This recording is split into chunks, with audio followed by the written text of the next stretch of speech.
Hi everyone, Ben Jones here with Powered by Data. Well, in today's video, I'm going to give you an in-depth walkthrough of the Hex AI analytics platform. Now, what I love about Hex is that, they're using agents to allow team members of a company, of an organization who's implemented Hex to be able to interact with their data in, I think, a really thoughtful and powerful way. So I want to walk you through that today, and of course, this is a sponsorship. Hex and our company have partnered, and we're really proud about that. In the 8 years of running this company, we've never once partnered with a tool company until now. So we really think highly of what Hex is doing, and we're honored and delighted to be able to help out and to walk you through the Hex tool, and also for me to kind of share my thoughts about why I think it's so powerful. Okay, so I'm going to share my screen to start here. And, this little diagram, I think, will give you an idea of why I think Hex is really helpful for organizations. So you can think of every organization, maybe we've got some data scientists at the top of the skill pile here. You've got some data analysts in the mix here who also maybe use Tableau or Power BI or Excel. And then you've got business users at the bottom, without all of those fancy data skills, but there are a lot of them, and they're the ones using data to make decisions. Okay, so what I love about Hex is that they have a feature I'll show you called Threads that really allows business users to perform tasks that, typically data analysts would have to do. They also have agent-powered notebooks called projects that data analysts can leverage in order to really perform tasks that data scientists would typically have to do. And maybe most importantly, they allow data scientists and data analysts to better help out and communicate with the business users by publishing apps. Okay, so that's a general idea, and I want to walk you through that and show you kind of what it looks like. So, I can take my hex.tech account here and log in. So what I'm going to use for the data set today for the demo, I'm from Southern California, so we're always so interested in earthquakes, of course, for good reason. And, we have a whole earthquake catalog online made available by USGS, and we can search earthquakes going all the way back to 1900. And so what I've done is I've created a Supabase cloud warehouse that essentially is just simple. It has one table. It updates on the hour every hour, and it pulls in the latest earthquakes from around the world of magnitude 2.5 and higher. And in this database, I've brought in earthquakes going all the way back to January 1st, 2025. So about a year and a half worth. As you can see, there are 41,000 such records here. And so I can connect to that database here in my Hex account. So I've logged into Hex right here. I'm logged in a logged in state now with our partner account with Hex. And as you can see in the data tab on the left, we can take a look and see that Supabase table is right here. And I can see all of the different attributes within it. And so now this is, connected. You could imagine connecting to your Snowflake database or data lake, your Databricks or, AWS or GBQ, all of those different enterprise grade data sources. And, also we can bring in other data sets as well, CSV files, things like that. Okay, so, a pretty robust set of data connections here within Hex. But let's just start with something very simple. And what this will allow you to see is how I believe that business users can perform tasks that typically data analysts would perform. And by the way, I have clients right now who say their biggest challenge is just getting simple lists to business users. Maybe say marketers saying, can you give us a list of customers who would fit the bill for a certain campaign? And that will become a bottleneck, really, believe it or not. And so, of course, that is not what we're looking for. We want to get beyond that, absolutely. So let's say you're a business user and you want to know some things about these earthquakes. Well, you can just ask the question right here. Now, what this is going to do, let's put the question in there. Let's say, for example, all right, what are the 10 largest earthquakes in the past year? And give it to me by location, magnitude, and depth. I can just pose this question right here in this chat window in the middle. Now, what this is going to do is kick off a thread. Okay, so you see threads. You can access threads, all the historical threads that you've used here on the left-hand side, and it's still in beta. But what I'd like to do here as well is tell Hex which data source to use. So I'm going to specify that it should use the Supabase USGS earthquakes data table. Now, I don't have to do this. It will infer that and probably find it. And it usually does a pretty good job of figuring it out. But why not help it find the exact spot that it should be looking? Okay, so I'm going to go ahead and run this simple little natural language query. And so what happened now is it actually just opened up a new thread. Okay, so you can see that it's beginning the process of answering that question. And it's going to take a look and see if it can give me a little table maybe of the 10 largest earthquakes in the past year. And so if you look here in this middle area, you can get a sense for what it's doing. So it's searching for tables. It's finding a table called earthquakes. Okay. It's viewing that table. And now it's going to create a SQL query that returns just the top 10 earthquakes by magnitude. Now, if you're a business user that doesn't want to know all these details, that's fine. You can ignore that. But I would recommend you take a look at it. And you can actually, if you open it up here, see the query itself. A very simple query. But what's great about this rather is that you can really inspect exactly what it has done and see which attributes it's brought back, which table it queried, the exact clauses that it used to return the data, okay, and how it's ordering it and such. So we could kind of look closely at what it's doing. And here's the output. You can see there was a magnitude 8.8 earthquake last year off the Kamchatka Peninsula in Russia. And actually, the second largest was one from just a couple days ago here on June 7th in the Philippines. So that was magnitude 7.8. So, that's great. We can see kind of that simple list. Again, as a business user, you're empowered to just get it yourself. You don't have to go fill out a ticket or ask IT to give you a list. That is something you can just, do yourself. But it isn't all about tables and lists. I mean, obviously, I'm a big believer in the power of data visualization. So let's see if Threads can make a chart for us. I'd like to see a monthly trend maybe of the largest earthquakes, magnitude 5+. I want to find out what the shape of that trend is. Is it increasing or decreasing or flat? So let's run this kind of follow-up prompt within this thread to see if we can go beyond simple tables and actually create a chart here. And so let's see what it does.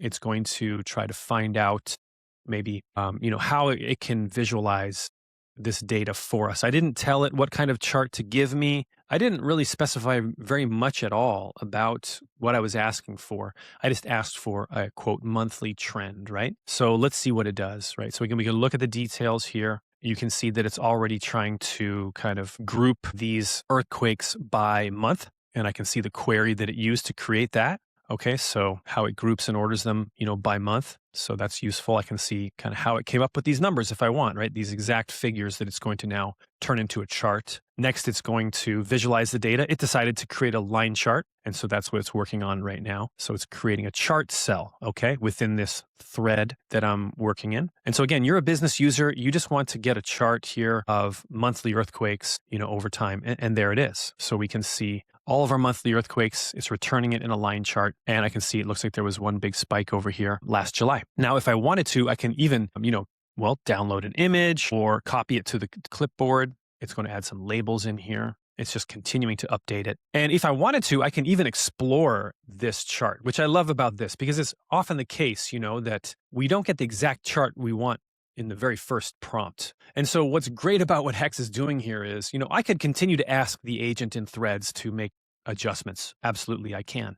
But I can also just open the chart myself and make changes, to what I see in here if I wanted to. And so there's lots of different kind of ways that we could perhaps want to adjust this line chart. But you can see already, that the idea here and what I've been trying to illustrate is that what I love about Hex is it's empowering business users to directly query and visualize data from those connected data sources. And I think this is a really powerful thing. They don't need to go ask IT every single time or someone in the data team to make a chart for them. They can do that themselves. And they can continue to interact in this natural language way. So super powerful. But what I love is that it's doing it in a way that's very explainable and inspectable. You can go in and see exactly what it's doing and look closely at all these different steps it's taking and see the code itself underlying the answers that it's providing. So that's key. That's really important.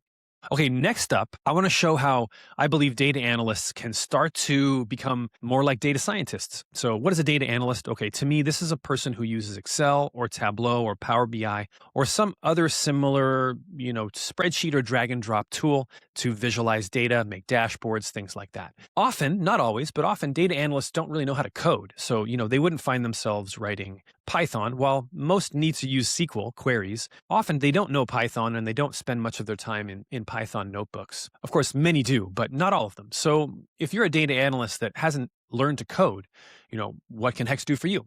So I want to dive into another feature here of Hex, which I think is really powerful. We've talked about threads already, but we can actually go to the next level and build a project. Now, a project is actually going to create a special kind of a notebook. It's like a Jupyter notebook, but it's in some ways even more functional. So I'm going to go to the projects area. You can see I clicked on projects. I've got some I've worked on already. I try to clean it up a bit for you all for this demo, but I'm going to create a new project, okay? I'm going to click on plus new project. So I've got a new project. I'm going to call this Earthquake Explorer. Now, imagine you are a data analyst at an organization. You need to do some analysis of this data set. Now, what I'm going to do to start, okay, because I know that I'm going to ask some questions that are going to require some different kinds of Python packages to be included in the notebook, all right? But as you can see at a first pass, I can add these different kinds of objects. So I can add a SQL query or Python code. I can even add text for headers or explanatory paragraphs. I can drop in charts. I can create inputs. These are some of the different types of blocks or cells I can create within Hex. So pretty cool stuff. Let's start with the Python code cell here. And what I'm going to do is paste in here this little statement. And if you're not familiar with it, what is it doing? It's installing some Python packages. What are the packages? Well, one is PyDeck. Okay, so what is PyDeck? That is a Python package that allows us to create really great looking interactive maps. So I'll add that one. I'm also adding scikit-learn. What's that? Well, you've probably heard of that. It's a really popular and powerful machine learning package that allows me to use some machine learning algorithms like classification or regression or clustering. I'm going to create clusters of earthquakes and see how they group by region. So that's in there as well. And then lastly, I'm going to add one called GeoPy. GeoPy is another package. This one allows us to turn a city name, let's say Seattle or Los Angeles or Tokyo, into latitude and longitude coordinates, and then to compute the distances on the surface of the Earth between multiple points. So I'll just run this little cell so that I bring these Python packages here into this Jupyter notebook. Okay, so there it goes. And you can see that it's just simply installing these packages here in the notebook. And so I can kind of collapse this a bit here to just get it out of the way. All right, so now that I've got those installed, let's start to create a notebook together. All right, so first things first, let's just go ahead and SQL query, create a query of this Supabase database we've got here. All right. And so what is this query going to do? Well, it's going to return all of these attributes here, the ID, the title, the place and magnitude and depth, the latitude and longitude, and the time that it happened, okay, as well as the alert status. I'm going to pull these attributes from public earthquakes. I'm going to avoid anything that's null, okay? And I'm only going to bring in the last 90 days. Now, what's really cool about this, and you can see that it's pulling this from our Supabase data source up here in the top right. So it's going to provide a data frame as an output, and I'm going to name this data frame earthquakes. Okay, so that's the output. I can now reference this exact table elsewhere. So when I run this cell, I just want to point out, you can run it in a few ways. Okay, so one way you can run it, if you see this little play button on the top right corner, and you see this little drop-down arrow here. So I can choose to run this cell only, or I can run it along with everything upstream or above or downstream below in the notebook. And this allows us to control which code we're running,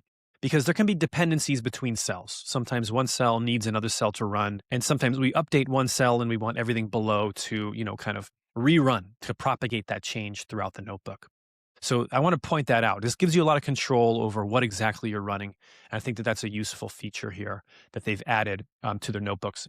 So we're going to go ahead and run this little SQL query here, real easy, no problem. And there we go. We get a list of these earthquakes. We can see the one in the Philippines from a couple days ago is up here at the top of the list as the most powerful earthquake in the past 90 days all around the world. Okay, then followed by one in Tonga, another in Indonesia and Japan and so forth. And again, this is a data frame. It's called earthquakes. So I can actually use that in a downstream cell. And it doesn't have to just be SQL. It can even be Python. So let's create another cell below it. Now, this is going to be a Python script that I've already created ahead of time. So I'll paste it in here. And what is it doing? Well, it's using that PyDeck package we talked about before in order to make a really beautiful map of these earthquakes. We can see where they were. And so if I wanted to, I could look closely at this Python code and see that it's, grouping by magnitude. I can see kind of how it's sizing and coloring each dot in the map it's going to create, and all these other different clauses here and statements within this code block, this code cell. And so then I can run that. Okay, so then this would be really the case of maybe a data scientist, who knows how to create a Python script like this. Now, as an aside, I created this exact Python snippet here using Claude Code. So, I myself didn't type this out line by line. And so I was able to get this. But here you go, right? Here's our map of the earthquakes around the world in the past 90 days. And I can see the ones that are really large, like that one by the Philippines over here, or these other ones that we noted were at the top of the list, So there we go, and so you might say to yourself, well, Ben, I thought you were talking about data analysts who didn't know how to code. So why did you start by copy and pasting this huge snippet in there? If you're a data analyst who doesn't know how to code, you're not going to be able to do this. And that's totally true. Unless you are using a coding agent, right? To help you create that code, again, which is the case for me. But what I want to call out here is that what Hex has done is they've added to this notebook feature an agent. And you can see there's these agent callouts here. I like to open up the agent on the right-hand side here in this right-hand panel. And so if you're that data analyst and you want to continue to further analyze this data, but you don't want to write code or use a coding assistant, then that's fine. You can actually just use natural language, and you can use basically the coding assistant right here inside of Hex. Okay, so let's try this out a bit. Let's ask this notebook agent right here to create a couple charts for us. Okay, so we're going to ask it to create two charts. One is we're going to, first of all, use that earthquakes data frame we created up at the top, and we're going to add two cells with a markdown header. Each one has its own markdown header. The first one is going to be a histogram of magnitudes, and the second is going to be a time series of daily earthquake counts this time, okay? So I'll run that, and I'm going to let this agent do its thing. So what is it doing here? Okay, well, we can watch and follow along and look closely at its steps and exactly what it does to try to resolve this prompt for us. Okay, so it might take a while, but during this time while it's working, I really recommend you, especially at the beginning, look very closely at what it does. So it's getting started. Let's let it do its thing. It gives little tips in there, which I like, which you can follow along. But you can see it's going to add two headed visualization sections. So already we've got these two sections. Okay, and it's going to pull from that existing earthquakes data frame and make sure that it renders. And now it's going to figure out how to delegate these tasks to different agents that are going to take part of the task and get that done. Markdown cells and visualization cells. All right, so it's working along. Now, what is it going to do is it's going to propose changes to the notebook that we can either accept or decline. One is called undo and then one is called confirm. So let's let it make its suggested changes. You can see at the bottom here, we have a little record of the changes along with the ability to either undo it or confirm it. If you click this arrow, you see exactly what it does. So its first change is to simply make a magnitude distribution header. Okay, so this is basically a little text box that it's going to add here. Actually, I think it created this just simple header. And then we've got our histogram. There it is. So you can see it added a magnitude histogram. That's funny. It created the header in Python instead of just using a text box. So there's a variety of ways to get the job done. But you can see it's already got a histogram in here by earthquake magnitude. So, of all of these 6,600 earthquakes, a little less than half of them are magnitude 4 to 5. And then below that, you can see it's got my header for daily earthquake counts, and it's got this daily line chart. And so, as a data analyst, you can go ahead and not just look at the output here from the agent, some of them Python, some of them just simple chart objects, right? But I can, again, just like with the threads, I can make some changes. Like, let's say, for example, I looked at this histogram and I said, the problem is it seems to indicate that this first bar is magnitude 2 to 3. But like I said at the beginning, I only brought into the Supabase database starting at magnitude 2.5. So this might be a little misleading. Someone might think that this is covering the 2 to 2.5 magnitude as well, but it does not. So I could, if I wanted to, just, type a question in here. By the way, I'll confirm those changes now. So I can bring them in. And now they're not proposed changes anymore. They're actually in the notebook, which is great. But as I said, I can actually make this edit or change to the histogram myself. Again, if I wanted to, I could type in my requested change, but I can also just click on this icon saying show editor panel. All right. And within here, I can see that it's breaking out the magnitude by bins and it's giving me 10. But maybe instead I want to specify a step size and make sure that it's only 0.5 on the Richter scale. So bins of 0.5 steps. And now when I close this panel, I can see that I start at 2.5. I go 2.5 to 3, which I think is maybe, a little better and a little less misleading there in terms of the kind of histogram that we've got here. And I can also see, wow, there's this huge spike of earthquakes on April 2nd. So, what's going on there? Why were there maybe so many of these? And I could, drill down into that if I wanted to and see what happened on that one specific day. So, I could follow up and say, show me only earthquakes from April 2nd. And that might be a way, again, for me to, just continue to go through this diagnostic data analysis to drill into the data further. But instead of that, I want to show how a data analyst can use machine learning. Maybe they don't really do that quite often, but let's use that k-means clustering machine learning algorithm to group our earthquakes by region or by geography. Now, again, this is requiring that scikit-learn package we brought in at the very beginning. So we're going to leverage that now. But instead of writing the code ourselves in Python, we're just going to ask the agent to do it for us and give us a starting point that we can inspect and review. So I'm going to ask it to group the earthquakes into 6 geographic clusters. We'll use the k-means clustering algorithm, and we'll use that just on latitude, longitude alone. So it's sort of a simple grouping scheme. We're not going to include magnitude or depth at this point. All right. And then what I wanted to do once it creates that is actually plot each of these earthquakes using that PyDeck beautiful map package we showed before and give them a name, give them an actual meaningful name instead of just, cluster 1, cluster 2. So let's set it to work now. It's got a lot to do, right? What does it have to do? Well, create the groups, find which earthquakes belong in which group and label them as such. It's got to create a map out of it. And then it has to actually come up with an idea for what to name each of these clusters based on where in the world those earthquakes were happening. So let's let it do its thing. So quite a number of steps here, that are kind of coming together in order for us to carry out what I would consider to be, a more advanced analytics kind of task, one that someone who's just used to making dashboards all day, this might be above their skill band. But again, with Hex, I think that you can see that it will allow us to level up. I really recommend for an advanced task like this, you look really closely at what is it doing step by step. Okay, so we're going to actually kind of see exactly what is it doing. These are the steps from before.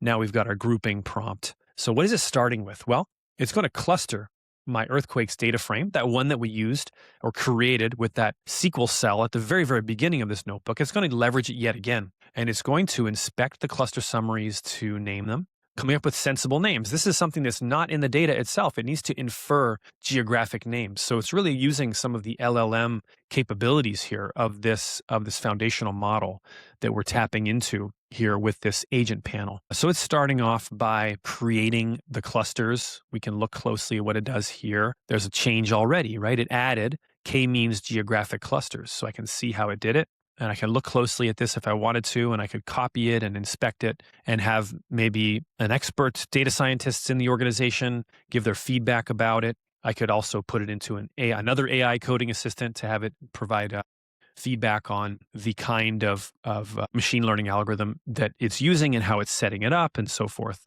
Okay, but I can look closely at that if I wanted to. But I can see also that it's giving me an output with cluster numbers and cluster names. So the first cluster would be earthquakes that are in the Alaska, Aleutians, North Pacific area. Cluster number 2 would be Japan, Philippines, and the West Pacific, and so on. And so I can confirm that change if I wanted to. What is it doing now? Well, it's actually trying to delegate now the creation of the map and the bar chart. So it's going to take the instructions or my prompt and divide up the work between other agents, sub-agents that it's coordinating. And each of those agents are getting the job done. One creating the map here using PyDeck. We can see that one coming into view now. All right, so that one's getting created here. We'll see how that goes. There it is as it appears, and coloring them by the clusters so we can see them grouping. Okay, so I can hover over them and see exactly what the title is.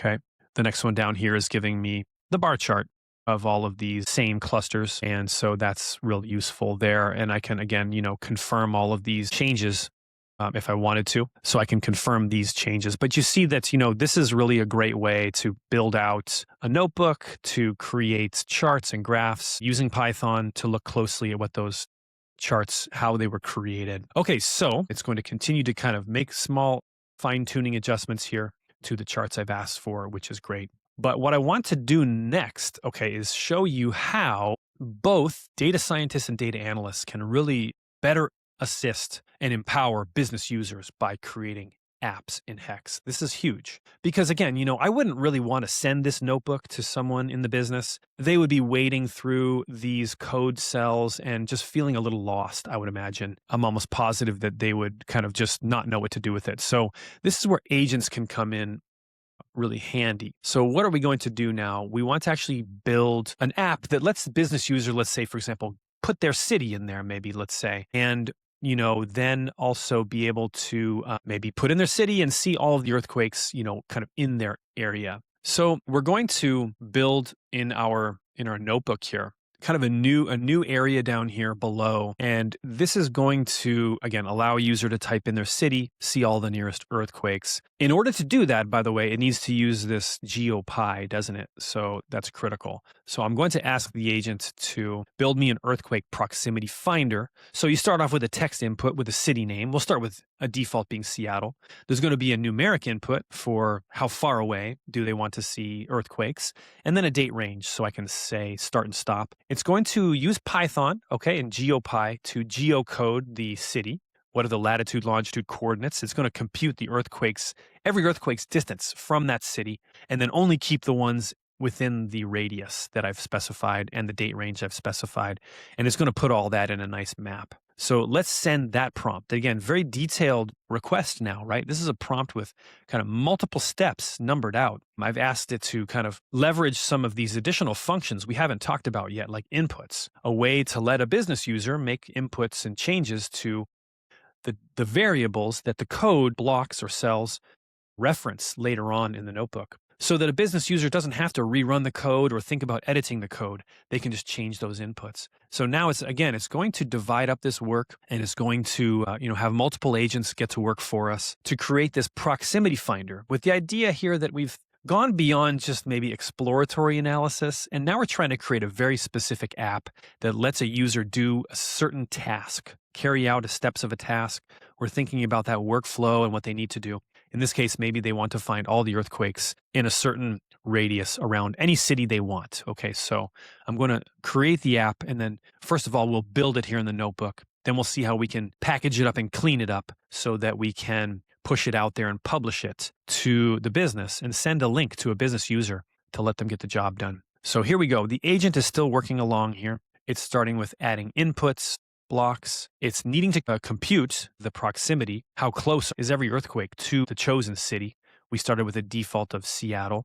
You can see these input blocks now have been added. And you'll see those, of course, in the pending changes. It added the city name, the radius, and the date range. Those are all added now as little inputs here. And you can imagine, you could change these however you wanted to. We'll let the business user do that in the app eventually. But it's still building it. Now it needs to know, okay, well, given a certain city and radius, can I return a list of earthquakes within a certain distance from that city? And that's where it's going to have to do some Python here to compute those distances. You can see it's going to use these three inputs, okay, in a new Python cell in order to be able to figure out how far away earthquakes are from the chosen city.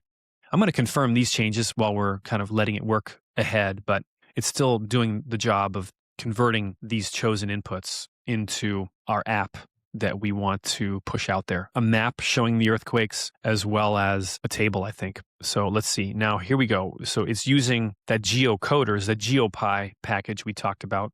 That's this one over here, to compute the latitude, longitude of the city.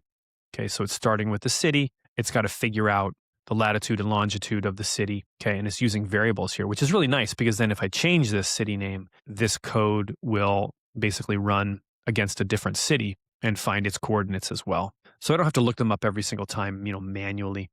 And already I get a list of earthquakes in the area. Okay, so I can see these are all in Washington, which makes sense because they're close to Seattle. The changes that are teed up and ready to go would be the Python cell about finding nearby earthquakes and the table here that allows us to see what those earthquakes are. Next up, it's working on, here's the SQL query, isn't it, that allows us to see a nicer formatted version of these earthquakes maybe in a table. So we've got a Python cell, we've got a SQL cell. Another Python cell now is being added below, which is pulling PyDeck. Okay, PyDeck, you remember now, it's this nice formatted interactive map package in Python. So it's tapping into that package next.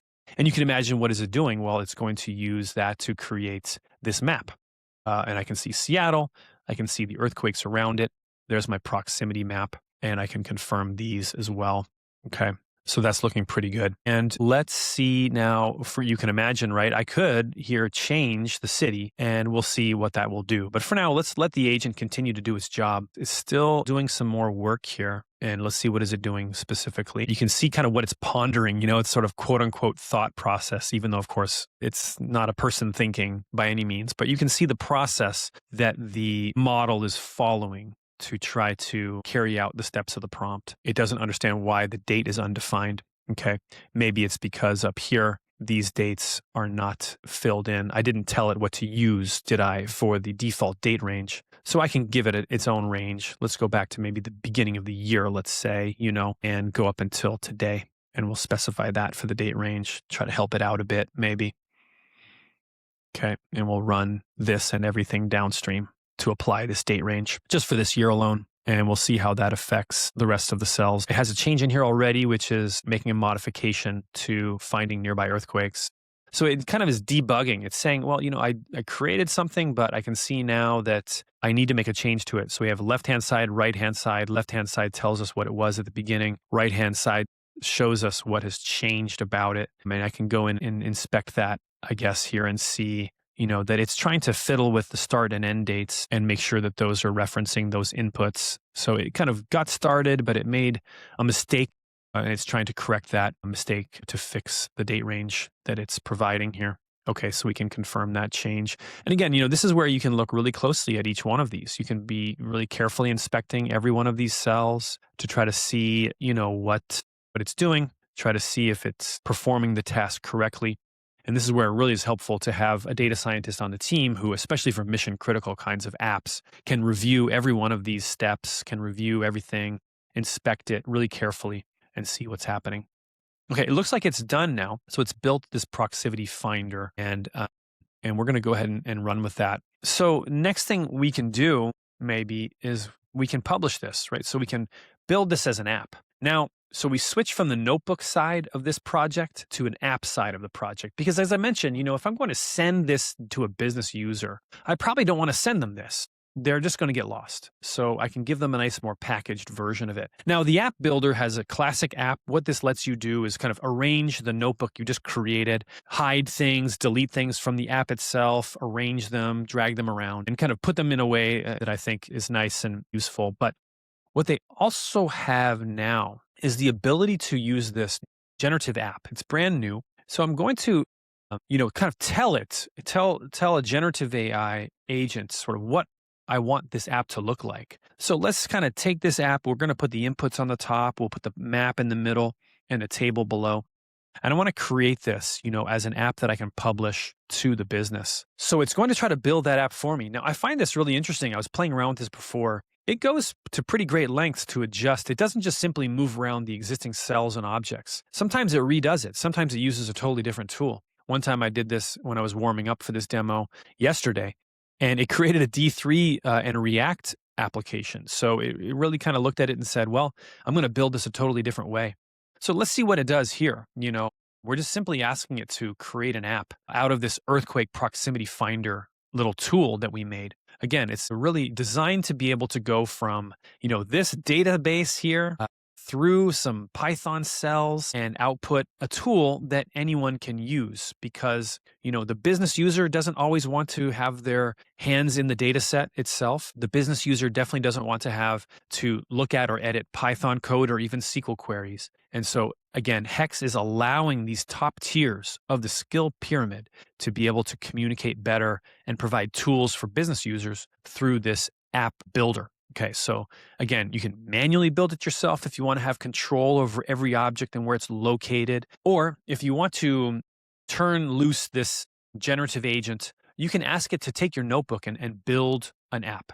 So in my experience, this can take some time. So when I tried this yesterday, it took about 6 or 7 minutes to create the app. So I might pause here and we'll just fast forward ahead a bit to kind of see what the outcome is of this app building process as this generative app building tool gets to work and tries to create something that looks great that any business user can use. Okay, so when I come back, I'll let you know exactly how long this agent ran for, and we'll talk about what it created. Let's see what it makes. Okay, we're coming back here. It's been running for about 5 or 6 minutes, I guess. And again, it's rewriting this map in D3 because it can't bring over that PyDeck map for some reason. So quite a lot of work it's being done here in JavaScript and React to kind of recreate what we need to push this out as an app. So, it's not trivial what it's doing here. And we can look again at this code very carefully if we want, every one of these different objects that it's using as it's creating this basically a JavaScript application here. And we can preview it. So here we go. We've got, this Earthquake Explorer here. I got Seattle in the middle. Got a nice map and the table of earthquakes. All right. I could change this maybe. Let's change this to, Los Angeles. Okay. And maybe instead of, let's pick a date range of maybe go back to May up until today. We can, change the radius and that will add or take away some of these. Maybe instead of looking at a country in the United States all the time, we can go outside. Let's go to Tokyo. Okay. So we can go to Tokyo. We could change the date range there if we wanted to. So there we go. We got this really cool earthquakes proximity finder, kind of seeing all the earthquakes and the largest ones and how far away they were, all in this app, right? So we can publish this app now, and we can publish the app and actually share it with our business users that we can send it now as a link. So when we send the link, then we can send it to review if we want. I highly recommend that if you've created this and you need someone else to take a look at it. But ultimately, we're going to get a link out of this. And so all of that insight, all of that Python, and we can even, kind of see kind of this whole application here loading as it loads. We can send this link to any business user and they would then be able to check it out. So what is that? That's the final kind of linkage here, isn't it? Of kind of going from data scientists and data analysts kind of back down to these business users. A couple more things I just want to show. So there it is in the final view of it. You could actually, if you wanted to, kick off a thread using Claude Code itself. So I've got a desktop application running here of Claude Code. So I'm going to make a new session here. Okay. We'll connect it to that earthquake sync. But I can say, hey, you use my Hex account connector to compare earthquake activity in Seattle to San Francisco, okay, which had more significant activity, seismic activity. All right, so there we go. So we can actually, use what is it going to do here? Because I have this connection, this connector here. If I look at the connectors, there is a Hex connector in there, okay, and I can see that it's connected to, my account. I could disconnect it if I wanted to. It's going to actually create a thread. So that's what it's doing. It's actually creating a Hex thread. So I'm going to move this one over a bit here, and let's go here in Hex to check out our threads while it's working on it. And if I go to see the list of threads, I can see that it's got the Seattle, San Francisco earthquake activity. This is the thread that it's actually creating for me right now. So Claude Code is running it, and it's doing its work over here. And so, it found that earthquake table, the one from Supabase. I didn't tell it to go find it. It found it itself. I can make sure it found the right one. If we had multiple tables with similar names, I could look at that and be aware maybe. And now it's creating a SQL cell here in the thread to compare Seattle to San Francisco. All right, and it looks like it's going with a certain radius, certain number of earthquake counts and the magnitudes. And so I can see the output on either side within the thread, or, here in Claude Code as well. It's going to give me the output and the outcome of this simple little comparison that I'm conducting here of these two cities. All right, so nice little connector there, especially for those of you who have really gotten into Claude Code like I have. And, you can see the comparison here in Claude. You can see a nice write-up by Claude about the difference here. Looks like San Fran has much more. We all knew that, but there you go. Last thing I'm going to wrap up with here is just something that I think is really powerful. It's this context studio. Now, you can imagine, okay, so we have all these users of data, but we also have the data teams themselves. These are the people managing the warehouses and data lakes, the tables, and all of the, kind of metadata that goes along with it. Well, what they can do, which I think is so amazing, okay, is look at the context. So they can take a look and see who, so here you can see, oh, well, Ben has been asking certain questions in threads and notebooks, and they can actually get little warnings if a question that I asked sort of resulted in an uncertain answer by the agent. And so we can find out, let's say if there are maybe some definitions or some acronyms that haven't been properly defined, and we can actually put that back into guides and models and repositories, kind of adding that context. So Context Studio to me is a feature that really differentiates Hex from all the rest. I'll end on that because I think it's a real high note. What is it doing? Well, it's giving people in the business the ability to make sure that all of this is giving accurate answers. I mean, if it doesn't give accurate answers, then all of these amazing features are for naught, or even worse, they're going to be for harm. So, a data team that's looking very closely and carefully can use Hex and the Context Studio to keep a close eye on these different interactions and seeing when things are not quite lining up, to be able to make sure they add some of those definitions and metadata to really make the answers much, much more robust. All right. Well, that's all I got. Again, huge thank you to my contacts over at Hex, Rachel Herrera, the product evangelist who I interviewed on the Powered by Data podcast a month or two ago. I really think highly of the work she's putting out there. Been able to share some of her amazing articles with my students at the University of Washington. Of course, Charles Schaefer. Charles and I worked closely together at Tableau for many years. He was actually my supervisor when I was up on stage doing Iron Viz before I even joined Tableau so many years ago. So excited to see, them move on in their careers and just continue to do more and more great things. And all the rest of the folks at Hex that I've had a chance to meet and interact with. Again, bravo to you all for this amazing tool you're building. Wish you all the best. You've been on a tear lately, just launching feature after feature. So some good stuff there. And, you have a good position now, I think, to continue to move us forward, right, into this AI-driven analytics future we find ourselves in. A lot of power and a lot of potential, and of course, some problems we need to get on top of and make sure we're managing carefully. And I think that's what Hex is really trying hard to do. So hats off to them. And again, thank you.